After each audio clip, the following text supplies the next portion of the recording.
filed against me just yesterday, no? I don't know when they filed it, but sabi ko nga, kasama naman yan eh. Siyempre, takot yung mga yan lumarap sa TRICOM. Alright, Reaction TV Base nagbabalik. Reaction. Napakaganda po ng mga pag-uusapan natin ngayon mga ka-reaction na. Mantagin ninyo, sinabi po ni Robert Ace Barbers na takot daw ang mga vloggers na umarap sa TRICOM. Alam mo, Barbers, drug lord ka ba? Hindi, tanong lang. Mamaya, pag-usapan natin kung drug lord ka o hindi. Tanong lang yan ha, hindi ko sinabing drug lord ka. Anyway, mga ka-reaction, takot daw umarap yung mga vloggers dyan sa TRICOM. Alam mo, Barbers, kung takot humarap sa TRICOM ang mga vloggers na yan, ay hindi kanila dinimanda. Hindi nga sila takot sa TRICOM kaya hindi sila pumunta dyan eh. Yung mga takot sa TRICOM, sila lang yung mga pumupunta dyan. Yung mga hindi takot sa TRICOM, tsupwera lang nila yung TRICOM na yan. Anong napala mo ngayon? Dumanda, ha? Ayusin po natin yan mga reaksyon. Re-reaksyonan natin yan yung mga pinagsasabi ni Barbers dito. Ha? Yung mga pinagsasabi ni Barbers dito, mga reaksyon, ha? Pag-uusapan natin yan, takot. Takot ang mga... The lowest discount is only £15, and you can get free internet for life. And it is the latest 5G high-speed network. Mga vloggers? Kung takot ang mga vloggers, hindi ka nila dinimanda. Ibig sabihin, Barbers, wala sila, di ka titing natakot sa'yo. Ikaw, matatakot sila sa'yo. Ha? Ang tanong nga ng taong bayan kung drug lord ka eh.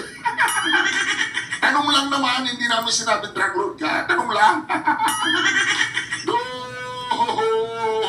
Tawagan ko nga si Pangulong Duterte. Hello, Pangulong Duterte!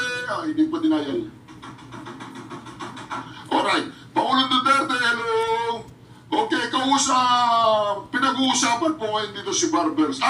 Si Madam Manila to. Sorry, Madam Manila. Pwede po makausap ang Pangulong Duterte kahit 1 minute lang. 1 minute and 1 second. Opo. Okay. Alright, Pangulong Duterte, kumusta na po kayo? Kausap ko po ngayon si Barbers. Oo, si Barbers, yung...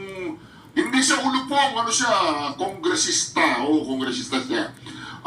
Ibang Barbers yun. Yung Barbers yun, hindi marunong maggupit yun. Ito, kongresista to. Oo. Yung, yung balimbing, yung mangga. Yung mangga. Yun. Yung puri ng puri sa'yo nung panahon mo. Oo, parang sinasampa ka niya. Oo, yun. Okay. Bye-bye po. Alright. Okay, hindi ko po kausap ang Pangulong Duterte doon. Anyway, Barbers. Ano sinabi mo, Barbers? Natatakot sila sa TRICOM. Ikaw naman, Barbers. Para namang tinatakot mo yung mga vloggers sa mga Duterte ay. Sagutin mo na lang yung yung demanda, ha? Sagutin mo na maayos, Barbers, ha? Ito, tuloy po natin to, ha? Re-reaksyonan natin itong Barbers na to. Hoy, Barbers, drug lord ka ba? Hindi? Okay, very good kung hindi. Takot yan mga yan in fact, ang kanilang basis for filing a libel case against me is a pure harassment. Pure harassment? Hoy, Barbers! Pure harassment? Ikaw inaharas ka? Ikaw ang harasin? Natatakot yung mga vloggers? Matawagan ko kasi tatawagan ko sino bang pwedeng tawagan dun? Si Kati Binag? Hindi. Vision. Sino tatawagan ko? Sino ba pinatawag mo dun? Tatawagan ko sana kaya lang, wala akong number nila. Hindi ko sila kilala yung mga vloggers sa pinatawag mo, hindi ko kilala yung mga... Parehas lang kami ng opinion at prinsipyo, pero hindi kami magkakakilala. Hindi kami mga trolls. Hoy, Barbers, umayos ka, ayusin mo. Case, no? Para lang mahinto yung investigation at yung committee hearings ng TRICOM. Again, they're saying that tinawag ko raw silang narco-vloggers at pogo-vloggers. Totoo. Meron na pong statement doon sa aking privilege speech na these vloggers who continuously Ayusin mo. throw fake news or peddle fake news against the government, against anybody in government, seems to be funded, no, by these pogo vloggers and these narco vloggers. Mo, barbers. Barbers, yung mga pinatawag mong yun, para yatang nalagyan sila ng tatak na pogo, narco, tsaka mga Chinese-funded vloggers dahil pinatawag mo sila dahil base doon sa iyong speech ay tinitira mo doon yung mga pogo, narco at mga Chinese-funded vloggers. Ngayon, kung yung speech mo ay hindi pa tungkol sa mga vloggers na pinatawag ninyo, bakit nyo sila pinatawag? Ngayon, pinatawag nyo sila dyan sa TRICOM at nagdadadadadadada ka dyan na sinasabi mo na mag-ano tayo ng regulasyon, mag-ano tayo ng batas patungkol sa mga pogo, narco, at mga Chinese-funded vloggers. Bakit sila ang pinatawag mo? Okay ka lang? Hoy, barbers, okay ka lang? Bakit sila ang pinatawag mo? Ngayon, tuloy, akala nila sila yung tinutukoy mo. Ngayon, kung hindi sila ang itinutukoy mo, bakit mo sila pinatawag? At bakit halos ng pinatawag mo ay mga Duterte supporters? Sino bang nagkalat na isa kang drug lord? Hindi ako. Doon ka ba nasaktan, barbers? Bakit ka nasaktan kung hindi totoo yan? Bakit ka nasaktan kung hindi totoo na ikaw isang drug lord? Hindi po ba mga kareaksyon, ipapakita ko itong picture na to, barbers, nagtatanong lang ako dito, huwag kang ganyan. Ito, pagkipakita natin itong picture na to, yan, galing mo, barbers, victim cards. Ikaw ngayon ang biktima, nagpapabiktim ka ba, barbers, biktima daw po si barbers, inaharas siya ng mga vloggers. Isang miyembro ng kongreso, ang mahirap kasi sa'yo, barbers, bakit ang mga vloggers ang pinagdidiskitaan mo? Nagpapakita ka na napaka-cheap mo. Napaka-cheap mong kongresista. Bakit mga vloggers ang pinagdidiskitaan mo? This is pure harassment. Tila biglang ako ang biktima. Si Representative Ace Barbers, matapos siyang sampahan ng libel ng mga vloggers na kanya raw diretsang inakusahan bilang narco at pogo vloggers. Ay, teka lang, barbers, gusto kitang i-congratulate. Congratulations for being number 1. Tutuloy natin, barbers, umayos ka, barbers. Reaksyon na kita ngayon. I did not name names. Kaya nga naiintindihan naman ng abogado nila yan, Karen, and I'm sure it was... Sabi niya wala daw siyang pinangalanan. O kung wala kang pinangalanan, sino yung mga tinutukoy mo? Bakit sila ang pinatawag mo, barbers? Sino ang mga tinutukoy mong narco, pogo at mga tinatawag nating Chinese-funded vloggers? At bakit, barbers, sila ang pinatawag mo?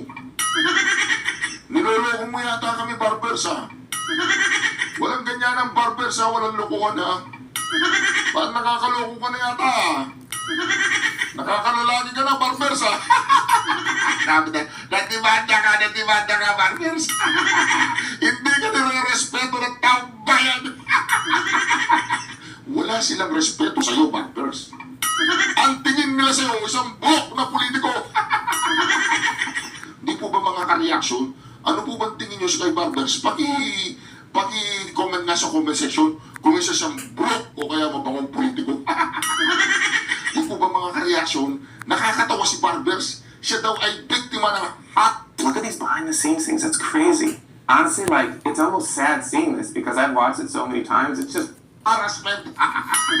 Sino ba yung nangaharas? Yung bang mga TRICOM, QUADCOM at mga KINTACOM? Kami nagre-react lamang sa mga katarantado ang ginagawa ninyo dyan sa Kongreso. Di po ba mga ka-reaction? Matawagan ko nga si Dan Fernandez. Hello? Dan Ungol! Kumusta ka na? Walastik nagre-reklamo si Barbers. Oo, nakademanda siya ngayon, libel. Oo, maniwala ka sa akin, pag kayo ang sa cite in contempt, pag kayo ang nangungulong, at pag kayo ang nagdetain ng mga resource person nyo, tsaka mga witnesses, kinukulong ninyo, hindi kami nagre-reklamo. Hindi, nagre-reklamo kami, kaya lang, nagre-reklamo kami. Ngayon si Barbers, nakademanda siya ngayon, libel, o siya daw ang inaharas, siya daw ang biktima. Walang iya ka, Danungol, sumagot ka ba? Hindi ka sumasagot. Hindi, wala po yun. Wala si Danungol. Wala po si Danungol, pinapaliguan niya mga tao doon sa Laguna. Pinapaliguan niya yung mga matatanda, nakita niyo siya? Nagpapaligo siya ng mga matatanda. Doon ang ginagawa niya. Tapos nagwawali siya sa daan. Ayos ka rin Danungol eh, no? Ayusin niyo dyan sa Tricom, ha? Sige, patawag pa rin yung mga vloggers. Oo, magkakaharap-harap kayo sa Husgado, Barbers. Sumagot ka, Barbers, sa hearing. Sumagot ka na maayos, susuplakin ka ng mga vloggers. Ayusin mo ang pagsagot mo, Barbers. At sabihin mo, sino yung mga tinutukoy mong narco, pogo, tsaka mga Chinese-funded vloggers. Linawin mo yan, Barbers. Hindi ka bibiruin ng mga vloggers, Barbers, ha? Hindi ka nila bibiruin. Lahat ng mga kasinungaling ang sasabihin mo, itutuwid nila.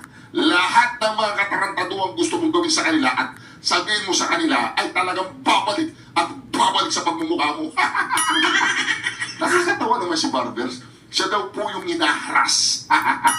Siya daw po yung biktima. Walastik ka, Barbers. Isa kang balat sibuyas. Umalis ka sa bagay, tapos ka na. Yung asawa mo ngayon ang na pinaplanuhan ninyo, siya ang maging kongresista. Diba? Masarap ang congressman na, Barbers. Masarap, no? Masarap yung pork barrel fan. Wala namang pork barrel fan. O, yung ayuda. Ayos ka, Barbers. Ayos ka. Mga taga Surigao. Yung pong mga constituent ni Barbers. Ayan. Yan ang kongresista ninyo. Ang kongresista niya, iyakin. Iyakin. O ito po ang mga karyasan. Tuloy natin. Delivered in a privilege speech, and the meat of the speech was about certain bloggers who follow the narratives of the Chinese in the West Philippines Sea issue. Anong West Philippine Sea issue? Anong mga Chinese na wala nga kang binablog pagdating sa Chinese na yan? Chinese? Masarap magluto yan, punta ka Chinatown. Di ba, mga kareaksyon? Vloggers, gumawa ka ng batas, ha? Kung galit kayo sa mga Chinese, gumawa ka ng batas. Lahat ng Chinatown sa Pilipinas, palitan mo ng Barbers Town. O kaya, palitan mo ng Tricom Town. Di ba? May mga Chinatown dyan, no? Di ba? O ngayon, galit kayo sa mga Chinese? O, yung suit mo, made in China yan. O yung brick mo, Barbers, nag-brick ka ba? O, made in China yan. Yung chinelas mo, yung sapatos mo, made in China yan. Yung damit mo, made in China yan. Yung pangsahog mo sa kinakain mo, o made in China yan. Yung mga sinasakyan mong sasakyan, iba dyan, made in China yung gamit niya, o patanggal mo lahat yan. Di ba mga kareaksyon? O tanggalin mo lahat ng made in China sa Pilipinas. Tignan ko kung hindi ka... Galit na galit ka sa mga Chinese. Dahil dyan sa South China Sea, sa West Philippine Sea, galit na galit kayo, nagkagalit-galitan kayo. Bakit hindi ka galit nung panahon ng Pangulong Duterte? Hoy, Barbers! Ayos ka rin, Barbers, no? Napaghahalata ka, Barbers. Isa kang marupok. Marupok ka, Barbers. Bakit hindi ko nasabi marupok ka? Nung panahon ng Pangulong Duterte, meron ka pa picture eh. Ran Sararan. Ito, papakita ko po sa inyo. Kung nandito yung picture niyang Ran Sararan, itong Barbers na to, kala mo hindi ko alam ha. Isa kang isa kang mangga. Ayan o. Mantagin mo yung Barbers, napakakapal ng mukha mo. Hindi makapal yung mukha mo. Pakitanggal po yung makapalang mukha sa coordinate of the legislation. Ayan po, Ran Sararan. Am I that stupid? English yan. Tagalog yan eh. Ganon ako gagago. Abogado ako, fiscal ako, ganon ako gagago. Tama kayo, Mr. Chair. Tama po si Mr. Duterte. Ayan po si Barber, nakasuot siya ng Ran Sararan. Ngayon gusto niya ma-impeach si Sara. Hoy Barber, anak ka ng po. Anak ka ng po.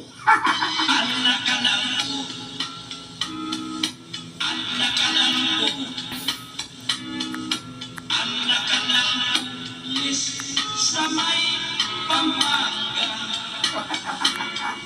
Nanay mo'y malaki. Alright. Nasarapan kayo doon sa kanta yun, oh. Barbers! Namo, Barbers! namo. Hoy Barbers, may mensahe sa'yo siya, no? Si ano? Anong pangalan nito? Nakalimutan ko na tuloy yung pangalan nito, si Pastor Dila.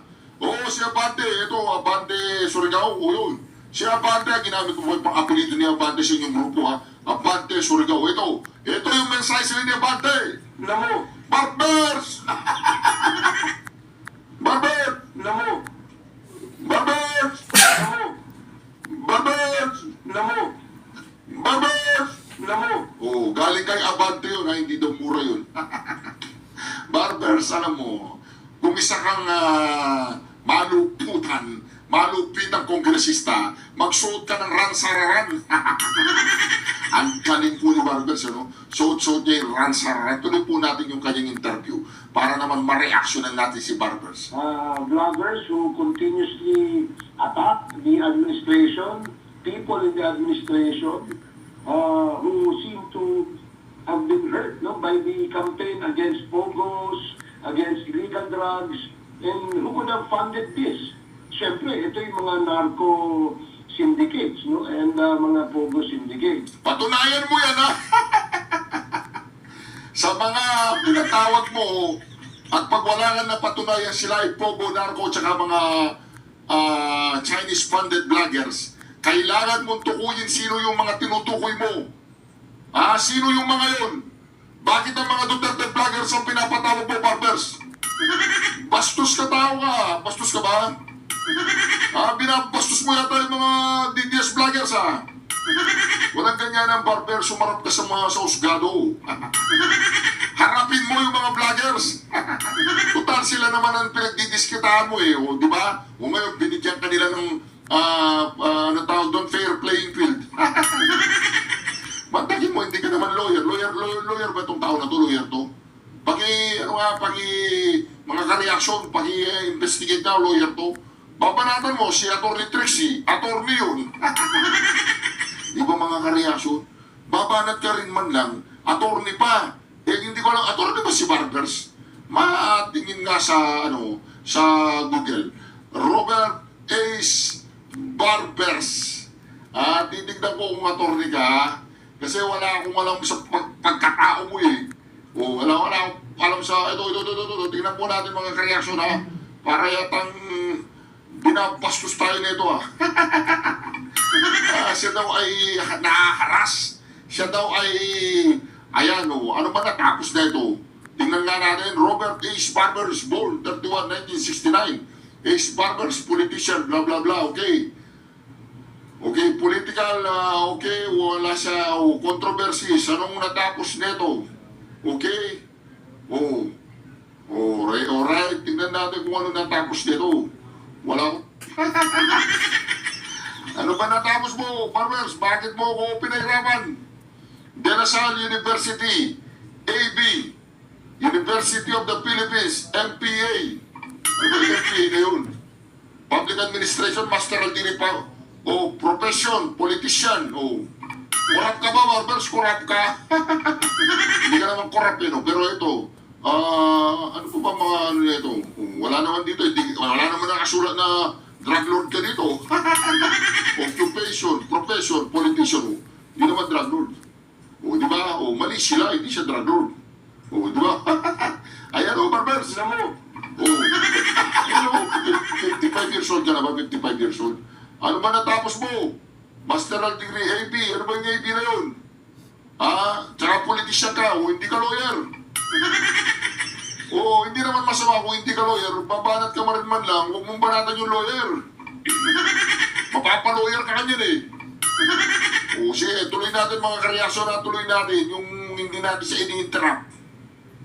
And those who parrot, the narratives of these syndicates are perhaps being motivated by the amount of money that being paid. So siguro yun ang ano ko doon. Kaya nga dapat iimbestigahan niya. Yeah. So kung Amount of money, give me money. Barbers, give me the amount of money. May pa-amount of money ka pa dyan. Kausapin mo nga si Tamba. Kung meron yan, merong trolls yan. Mismo nga si Bangag, sabi niya meron siyang libo-libong trolls. Di ba mga karya, hindi nasaktan si Barbers? Alam ko naiintindihan kita, Barbero, alam mo bakit? Nasaktan ka eh. Nung sinabi nilang sangkot ang pamilya mo at sangkot ka sa tinatawag nilang drug syndicate dyan sa may Surigao. Di ba? Ang mahirap doon, hindi naman totoo yun. Ikinakalat nila. Di ba? Hindi totoo yun. O hindi ako naniniwala doon na isa kang drug lord. Hindi ako naniniwala. Pero ang mahirap, Barbers, ang taong bayan ng buong Surigao ay naniniwala. Meron ba akong magagawa, Barbers? Kahit alam kong hindi totoo yun. Alam ko hindi totoo yun. Pero sa mata ng mamamayang Pilipino, 99.99% naniniwala sila na isa kang drug lord. Anong magagawa ko doon? Nag-iisa lang ako. Di ba? Doon sa Surigao, tanungin mo yung mga tao doon. O, sabi mo, naniniwala po ba kayo na ako yung drug lord doon? Tanungin mo. Pag sinabi nila hindi, congratulations. O pag sinabi nila ko, patunayan mo na hindi. Simple lang. Di ba mga karyasyon? Tsaka bakit nasasaktan ka, Barbers? Ha? Bakit naging balat sibuyas ka? Di ba? Di ba gusto mong suntukan si si Pichay? Di ba gusto mong may pagsuntukan kay Pichay? Di ba? Gusto mo may pagsuntukan kay Pichay, alam mo, banata ka ni Pichay. Congressman AC, in the past, you were quoted as asking the NBI to investigate the links of these vloggers to illegal drug operations and POGOs. So, That's right, is yeah. this investigation being conducted right now? I believe so, Karen, kasi I wrote that letter a few months ago before the start of the TRICOM, when after I delivered several speeches in the context of the social media platforms being abused by some bloggers. No? Kaya nga sabi natin, dapat magkaroon ng code of ethics or code of conduct para hindi ito maabuso at hindi ito magamit para makapanirang puri. A law that would address fake news. Yes, I believe so, Karen. In the committee, the TRICOM committee, we have already started inputting some ideas from those who attended the committee hearings, especially those that came from the academe. May mga ideas kasi sila na dapat gawing ganito ang social media platforms. No? Magkaroon ng isang regulatory policy or framework nang sa ganun ay masiguro na hindi ito maabuso. Meron din kaming kinonsider na mga opinion ng people in government, especially the advice and the suggestion of the DICT, the CICC, and some respected journalists, both in print and in broadcast. So mukhang nabubuo na dahan-dahan itong aming gagawing batas, pero of course we still need more, no? Kaya nga gusto namin sana itong mga vloggers na ito na hindi naman guilty because they probably felt alluded to. Wala naman kami sinasabi, di ba? Wala naman kami pinangalanan. So, kaya nga dapat mag-contribute sila, no? Kung gusto nila na maayos ang paggamit ng social media platforms at hindi ito magamit para magkaroon ng kaguluhan sa bansa o hindi kaya makapanirang puri, dapat sumama sila rito sa layunin itong TRICOM na ito na magbuo ng isang regulatory body or regulatory policy Before the 19th Congress adjourned, one of the last few hearings was the hearing in Congress on fake news. Will we be seeing another potential hearing asking vloggers to attend as resource persons in the 20th Yeah. Congress? I think so. This will probably, we will not be able to finish this during the 19th Congress. Kaya siguro, itutuloy-tuloy nila ito sa 20th Congress. And everybody believes, no, na may pangangailangan talaga na magkaroon ng isang regulation o regulatory policy itong paggamit ng social media. Meron nga dun in the last hearing sa Tri Committee, may nag-expose nga doon na maraming fake accounts sa Twitter, sa TikTok, and sa Facebook na nag-originate from China. No? At Alam niyo mo, pinababayaan ko lang magsalita si Barbers eh. Pinababayaan ko lang, pinakikinggan ko lang siya. Tapos maya-maya babanatan natin ha. Sabi po natin banatan niya. Sige, hayaan muna natin magsalita. Kasi, tanungin ko si Barbers ha, nakapagpalabas ka ba ng isa, kahit isa lang, na vloggers na Pogo, or Narco, or Chinese-funded vloggers? Nakapagpalabas ka ba kahit isa lang? Ha? Meron ka bang napatunayan na isang vlogger na Pogo, Narco, o kaya Chinese-funded? Ngayon kung wala, at kung walang sa naratibo mo, ang mga pinatawag mo ito na nagdemanda sa'yo, na nagabla sa'yo, na hindi sila ang mga tinutukoy mong Pogo, Narco, at saka mga Chinese-funded vloggers. Sino mga tinutukoy mo? Bakit sila ang pinatawag mo? Di ba? Anong implication no sa kanilang personalidad? Na kayo ay nag-iimbestiga, naghahanap ng mga Pogo, Narco, at saka mga Chinese-funded vloggers? Tapos sila ang inyong inimbitahan? Sinukos order nyo sila? Sinumpinan nyo sila? O ngayon, ano ka? Nakademanda ka, Brad? Ha? Hoy, Barbers, nakademanda ka. Alam mo yun? Kaya kung kasi, Barbers, life is too short. Magpakabait ka na, sabagay masarap ang pera, you know? Masarap ang kayamanan, tatalin mo yan sa impyerno, Barbers. Tatalin mo sa impyerno yan. Kala mo sa langit, hindi. Dadalhin mo sa impyerno yan. ang layunin nito ay ang nilalabas nitong mga contents yung anti-government, no? Anti-government. Hindi! Hindi naman anti-government ang nilalabas naming mga content. Ang mga nilalabas namin mga content, anti-tarantado, mga anti-animal na politisyan, yun, nilalabas namin mga content. Mga anti-kurakot, mga anti-durugista, mga anti-drug lords, yun. Yun ang mga nilalabas namin mga content. Ngayon, kung ikaw ay tinatamaan sa mga content na nilalabas namin, ibig ba sabihin ng guilty ka? Kasi sabi mo kanina, siguro guilty sila. Kasi takot sila sa try kung ayaw nilang pumunta. Di ba? Kaya ganyan.